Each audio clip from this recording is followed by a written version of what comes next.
Hey, good morning to those of you out there on the West Coast. Good afternoon to those of you here on the East Coast.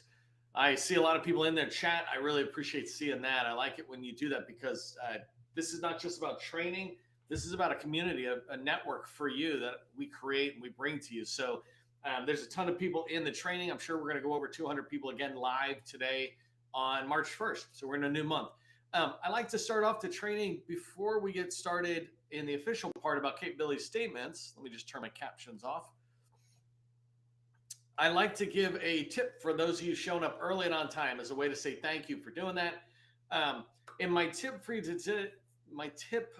today is to go find industry day or industry briefing decks or PowerPoint slides, etc., from the agencies you're trying to go after. So an example is I just shared this morning an industry day from U.S. Transcom. So it's one of the major DoD commands. And actually, Tim Kelly, who might be in today's training, you can give him a thank you because he's the one who pointed it out and said, hey, I just attended it. Here's the slides. But my tip is to not just get those and find them, because this deck had I don't know, 50 contracting people tied to opportunities that I could use to pursue into Transcom if I'm trying to go in there. And what I want you to do is in your particular agency, if you can't easily find those decks, make it part of your call. Reach out to small business professionals or even contracting officers and ask them just a quick question. Hey, is there an industry briefing of any sort that I can get to do my homework that's dropped in the last 6 months? I looked at the website. I can't see anything. If you could help. That does two things. One is it helps you get information from them that you can do something with. And the other is it's just a touch point that enables you to engage with them. It helps them see you as a person who's trying to do your homework. So that's my tip as you get started in today's training. As a thank you to those of you showing up early and on time. I really appreciate that. Okay, let me just make sure I'm locking down here. Keep engaging in the chat, by the way. It's a perfect place to network. Every single day, I get somebody telling me thank you for these trainings and the networking that goes on because they've made connections and gone away, right?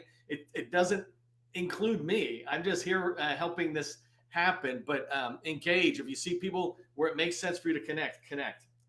All right, so let's dive into today's training. We got about 50 people with YouTube and LinkedIn.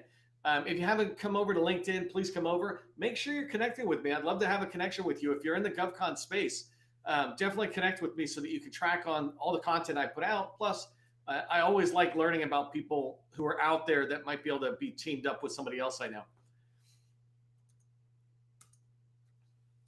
All right, I get asked all the time by government contractors, how can I meet federal buyers? It's the biggest question I get is how can I get in the door? How can I get more meetings with federal buyers?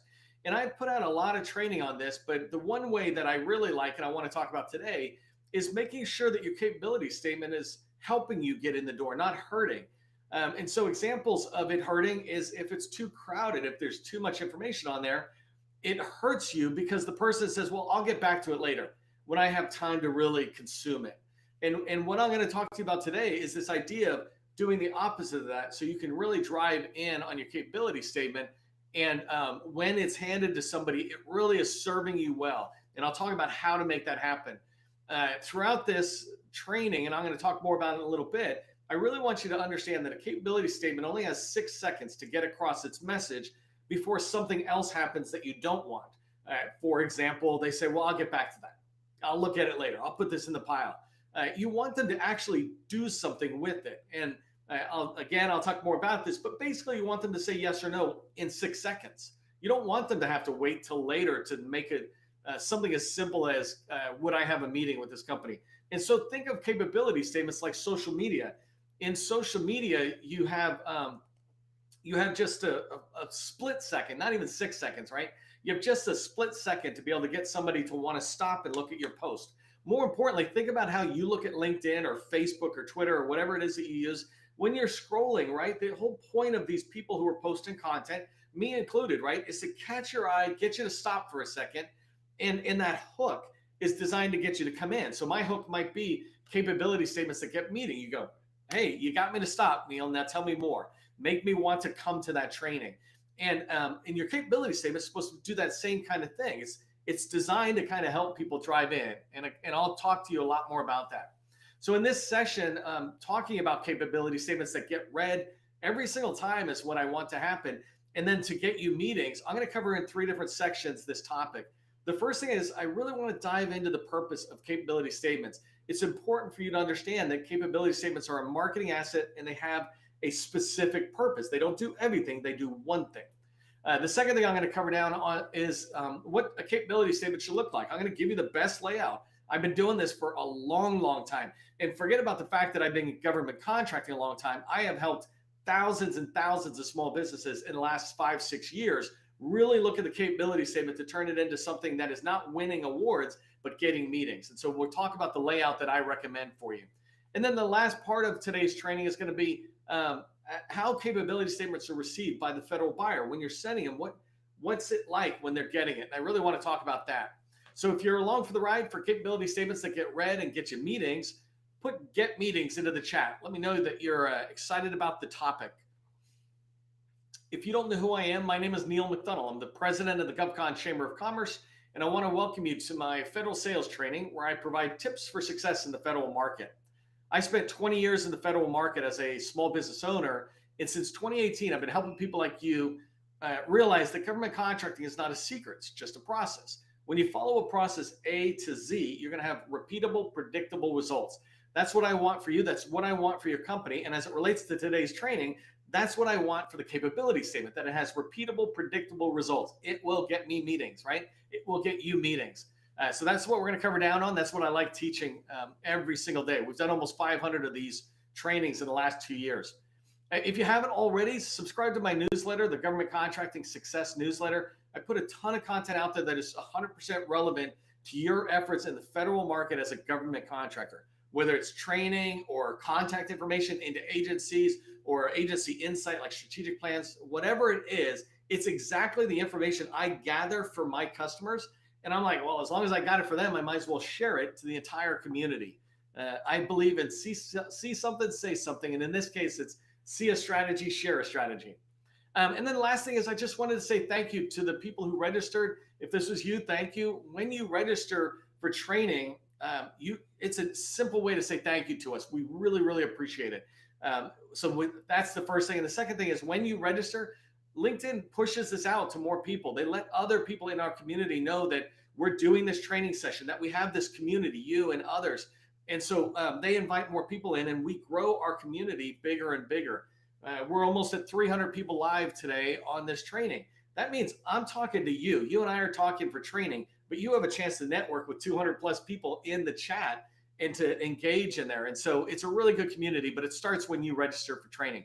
I'm doing all sorts of training next week, and so watch for that in the coming days.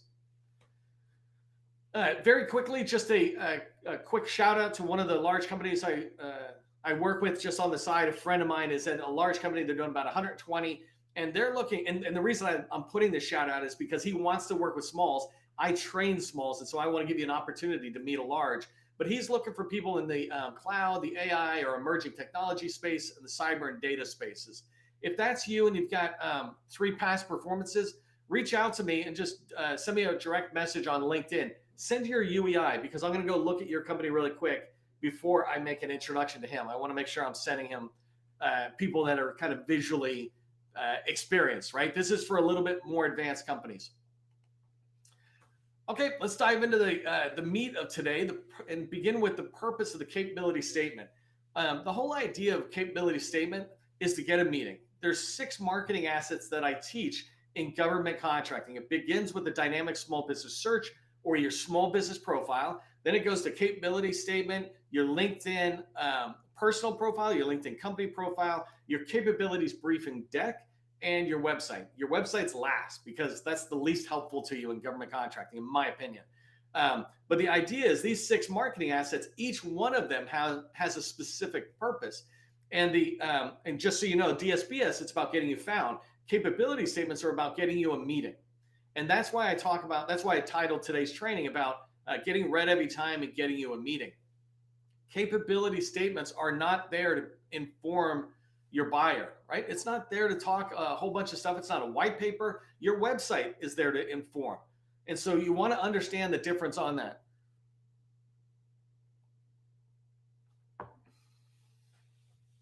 So inside the Capability statement, I'll talk about the layout in a second, but really the idea of a capability statement is we want to cover down on three main things in that 6 seconds that I talk about, and I'll talk about this a lot. The first thing you want to cover down on is communicating quickly. This is what we do. The second thing is this is who has paid us, right? So I can come in and see what we do, and then down here is who's paid us, and then the last part of the capability statement, and this is in different sections, but it says why you. And so if you have tags like 8A or woman-owned small business, that's a little bit of why you. Contract vehicles that the government might be able to do set-asides, or the vehicles they might be able to do acquisition approaches to you, or other differentiators like ISO certification, or 10 people certified in this unique thing. One of the capability statement I'm going to show you as a real example today. They do American Sign Language or deaf communication access, and they have certified interpreters. Well, that's a differentiator because there's some people out there who don't use certified interpreters. And so highlighting that, but really, really fast, I am communicating what I do, who's paid me, and why you should pick me. And I'd say that all this should be done in 6 seconds. 6 seconds is a fairly long time, actually. Because imagine if you're scrolling through social media, you're not going to give a lot of time. I've done over 1,000 videos on YouTube, and I can go into YouTube and see when, look at the timeline of my video, and I can see when people come in. I got a ton of people, and I can see when they leave, and I can decide which ones are leaving. Now, in my YouTube video, a lot of people come in who don't even belong there. Your capability statement will be different, but the idea is you can see the timeline, and it's the same thing on capability statements. How fast can somebody quickly scan your LinkedIn or your capability statement and understand this is what you do? Because you're just trying to get them to say, yes, let's have a meeting. No, I don't want to meet with you. You know what? You need to meet with Sally. And this is why I put here that your capability statement, the three responses you want are yes, no, or Sally. There's nothing else you want, right? And the only other thing you tend to get is let me tell you later kind of thing, the delay. And the delay is always because they don't know. They can't, there's too much information on your capability statement. So remember, as you move forward, I'm going to talk about this some more. Make sure that when you have a capability statement, it is not informing. It's just quickly telling them what you do, who paid us, and what's your differentiator. I'll show you actual capability statement in a second, but right now let's talk about the layout of a capability statement. There's three main sections that I block out on a capability statement. A capability statement should only be one piece of paper. The front side of a single piece of paper, right? One page.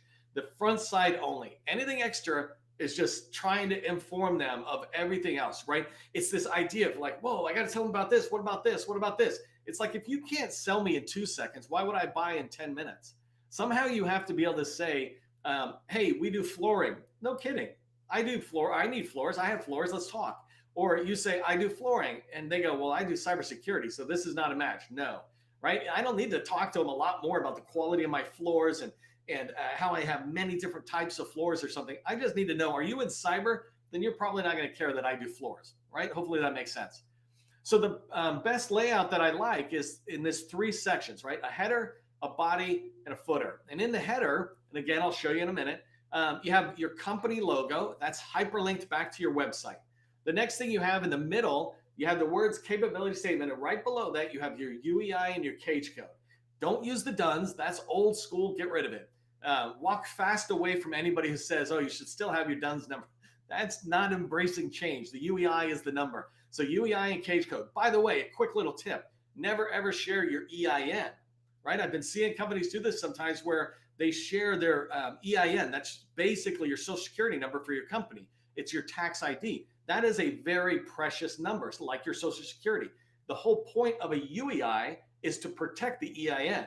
So that way the UEI is saying who the company is. So if you've got your EIN out there, get it hidden. All you need is your UEI and cage. So the UEI and cage, hyperlink them back to your DSBS profile, right? So you can take the buyer, if they're looking at it, if they click, they go right back to your DSBS profile, and they can walk down this channel of learning a lot more.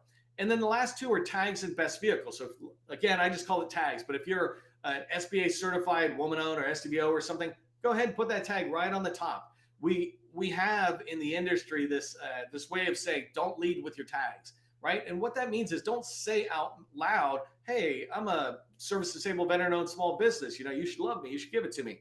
No one's going to award you a contract because you're a minority or a woman owned, service disabled veteran owned, 8A, whatever. They're not going to award contracts because of that, right? They're going to award it because you're good at what you do. But they do have set asides. So let your capability statements scream your tags. You keep quiet about it and you talk about your core competency. Your buyers or whoever looks at it will instantly come over to the right and circle the SBA 8A logo, for example. They're like, oh, I see you're an 8A. It's like, perfect. So that's up there. And then I say best vehicle. And what I mean is, if all you have is a GSA mass schedule, put that logo up there. If you have a couple of schedules and Stars 3 is one of them, that's kind of your best one. Put that up there. Figure out your best vehicle. If you're going into the Navy, put your Seaport Next Gen. If you have a contract vehicle, some of them will be in past performance. That's where I put them. But your best one, put it up on top. And what you're telling people instantly is that I'm registered in DSBS and SAM. I've done all the I's and T's. And you can do set asides with me because here's my tags. And by the way, I have a contract vehicle making procurement easy. I just said all that in the header in like less than a second. The next section is the body. And I talked about this a minute ago, right? But inside the body, we have a small about paragraph. It's just, think about it as your, not even your elevator pitch, but like your elevator hook to get on the elevator. And so I'll show you that in a minute. And then you have your core competencies. What do we sell? And below that, to the left, you have past performances. And I'll just show that to you. And then you have differentiators. And so there's 4 sections on the body. And these are the 4 that I put there. I'll show you in a minute. And then on the bottom is the least important information. Nobody cares what your email address is or your phone number is until they decide they like your information, they want to meet with you. So push all your contact information to the bottom. Your NAICS codes are the least helpful thing to anybody out there. I know people talk about putting NAICS codes in there, but a NAICS code doesn't tell anybody anything. It is too broad. When you look at this capability statement I'm going to show you, one of their NAICS codes is for translation services. Well, that could be Polish to English, or it could be American Sign Language. Those are radically different. And so push that to the bottom. It's not really helpful to people. And I say just put in like 5 or 6 that you like down there. And then that's where you put your point of contact in your website. Okay, so let me, I'll come back to this one in a second. Let me switch over and show you a capability statement.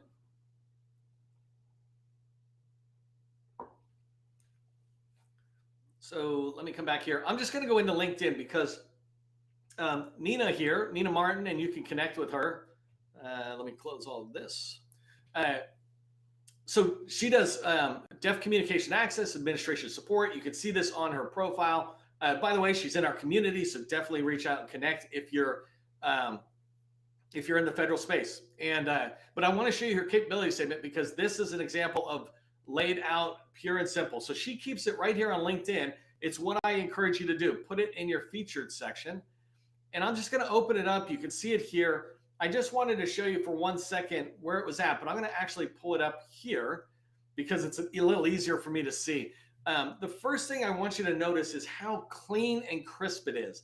It is not designed to win any awards. It's not designed to win graphic awards, etc. It's designed to quickly get a meeting, quickly get a buyer to say yes or no, or talk to Sally, right? Those 3 options, and we want to get them really fast. And so let's just start at the top here really quick, and I'm going to come across. Well, very quickly, you get the header, and then here's the 4 sections of the body, and the bottom is the footer, and I'll come down to these. But let me zoom in a little bit here so you can see it. So right here we have the logo, and fortunately it's done the way I want, which is it's hyperlinked back to her website, which is perfect, right? And then you can see the UEI and cage code. One of the things, by the way, that we do with UEIs and cage code numbers is when you're doing this in Word is where I do it, but just go to the character spacing, the space between each letter, and expand it a little bit. Make it easy for the eyes to read. Okay, so we've got right in the middle a UEI and cage code. It's just saying immediately, hey, we're registered, we're good to go. And then she's got these 2, certifications, so she has them over there. She's got a couple of contract vehicles, but she actually has more business through one-off contract vehicles that wouldn't be appropriate up here. So that's the that section. And then you come down into the body. We've got this about section. It's really straightforward, right? We deliver professional support services, staffing and recruitment, and deaf communication access to empower job opportunities and communication for all while enhancing operational efficiency and reliability. That's that little capability type narrative that if somebody looks and they want to read, that's all they need to read. That is more than enough. Anything more than that, the likelihood of somebody reading it is dropped significantly. So let me zoom out a little bit so I can show you this, the core competencies section here. So right there on the right hand side, and let me back up. Sorry, 1 second. So I said a Z format. The header comes across from the left to the right. When you get to the logos, that's the top of a Z. Now we're coming down to the left. So through the core competencies to the past performances and down to the bottom left. And then you come back across and see all the contact information and differentiator, right? So let's zoom in here really quick. We'll just do this. It's faster. Okay, so the core competencies, right? I don't want to spend too long just talking about her core competencies, but when you come in, she's got them broken up into these two sections. We do professional services and deaf communication access. And so in professional services, a big part of where they move is admin support services. They do these admin support services throughout all the different main type offices, and that's what they're trying to communicate by saying financial support, legal support, HR consulting. They're saying, hey, we play in that office. You use your keywords, but the idea is what she wants somebody to do who's looking at that is to quickly look and to say yes, no, or Sally, right? And they'll look in here and say, oh, you do admin support? Let's talk about this. Or maybe they go, you know what? We're an IT shop, or I primarily deal with IT contracts. That's not us. All right, thanks. See ya. You need no's and yeses, right? And then deaf communication access. You can see that she's really highlighting this. It's a big part of their business.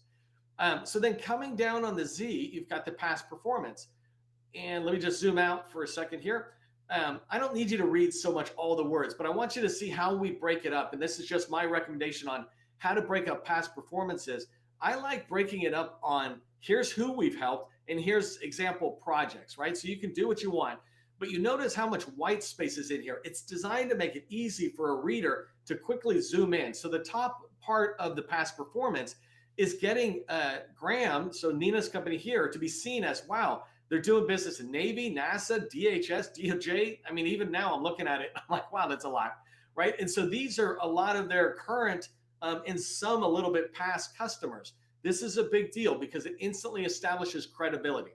And then down below, we're saying, look, these are some of our projects that we're working on. And so, you know, as they come through, they look, and the idea is you're trying to get them to see their own need, the federal buyer's own need in these past performances. And then, so that's it, right? You come across and you see, what do we do? What do we do? And how have we been paid, or who has paid us for it? And then over to the right here, the last thing we end up with is differentiators. And so I talked about, you just have to work to get your differentiators. I think it's actually the hardest section to fill out on a capability statement. And one day I'll do training just on that. But you can see here where she's got certifications. So she's talking about that. Here she put in contract vehicles as a differentiator. And what she's saying is, look, you can reach us in this way, or this way. And then she's dropping the fact that this company has an extensive amount of experience, decades of experience. And so in a very short amount of time, they've been able to communicate what do they do, who has paid them, and what makes them different. And then if that attracts a federal buyer or even a teammate who's looking at this, then they've got all the contact information down here at the bottom, right? And so we call this a Z format capability statement, where you just come across top left to top right, all the way down from top right to top or bottom left, and then across the bottom. This capability statement is designed to be read and get a yes, no, or talk to somebody else on my team as fast as possible. Okay, so I want to kind of wrap up talking about, well, what happens when you send a capability statement in? I get people talk about this a lot. Government contractors go to matchmaking events, or they'll send an email. By the way, I never encourage you to send your capability statement before you have a meeting. And so we'll talk about that in a second. But you know, when I'm sending it, what's it like when the other person's receiving it? And the first thing I want you to remember is that we are all now the social media generation. You know, even people like me, I don't know if you know this, but I'm not in my 20s or 30s, right? And even people like me, we're in the social media, and even people who are a lot older than me, we're fully embracing social media to a degree in our lives and in our day-to-day jobs. And so I want you to think of your capability statement as a social media post. First thing you got to do is kind of catch their attention. And then the second thing you got to do is make it snappy. If you've ever looked at any of my posts, I always try to make them very small sentences, like 150 characters or something. And compare that to sometimes if you look at other people's posts where it has these big paragraphs, they have very good information, but our minds are now attuned to going, that's too much. I'll move to the next paragraph, right? That's why we jump from header to header, subheader to subheader. And so you try to make your bullets the same way. And so when you look at Nina's capability statement for Graham here, you see it's all bullets. It's 14-point font, right? And so it's designed to make it very easy, like a social media post, to read. You could even read it easily on your phone.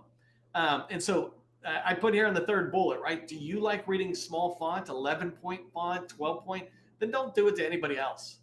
Me, I can read some of that stuff, but lately I've been finding myself fully embracing reading glasses, right? And there's a lot of contracting officers who are constantly having to read stuff, or small business professionals or program managers, right? Make it easy on them to make it where you use a 14-point font, because you don't like reading small. And if you treat others as you want to be treated, then you'll use a larger font. The second bullet here, imagine matchmaking, right? I talk about a capability statement. You go into a matchmaking event, you got 10 minutes, 15 minutes. What you want to do anytime you ever have any kind of meeting is to get past this. You want to get to the dialogue, right? So get past any of a presentation, get past the reading portion, etc. And so if you had a capability statement like Graham's, like Nina's there, and you took it to a matchmaking event, literally within 6 to 25 seconds, if they take extra time in a matchmaking event, right, they'll be able to circle things and they'll see it and they'll look back up at you. And now you can have dialogue about what you want to know about that agency. You really are not looking for them to pepper you. You want to pepper them with questions. You want to understand their needs more. But in a matchmaking session, you're helping their minds quickly go, oh, this is going to be a conversation around elevator services, or this is going to be a conversation around zero trust architecture, et cetera. So when you bring a capability statement that is both easy to read, 6 seconds, and easy to circle, like they can circle with their pens when they're sitting there with you, then you're going to make it easier to make an impression on that federal buyer, which will lead to the meetings, right? And the last thing to just remember is capability statements are like some of those social media dating apps where you swipe left, swipe right kind of thing. And that's literally what's been going on. I mean, literally that was happening before social media, when people used to get hundreds of resumes. They'd swipe left and swipe right on the resumes. Do you have a college degree? No, go this pile. Yes, go this pile. That kind of thing, right? Capability statements are the same thing. They're basically getting it and saying, do I want to meet with them or do I not? And you want to make it as easy as possible for them to make that decision. So that way you can get into more yeses and spend less time with the nos. Okay, so here's what I want you to remember as you finish up today's training and you're moving about. The first thing is just review your capability statement against what I said, right? If it's too heavy with words, then make it more about getting a meeting and less about informing.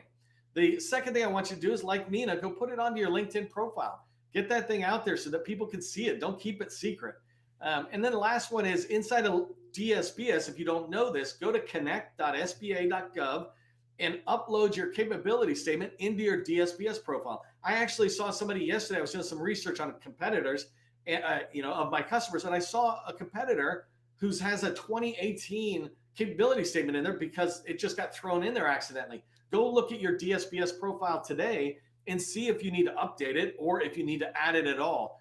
Those are great ways to get your capability statement out there, LinkedIn and the dynamic small business search. DSBS, by the way, is at dsbs.sba.gov to check it out. All right, just as you move through your week here and you're getting ready to start your next week and you're focusing on using your capability statement to get you more meetings, remember, capability statements, using it to get meetings, and government contracting, these things are not secrets. They're just process. I'll see you in the next training.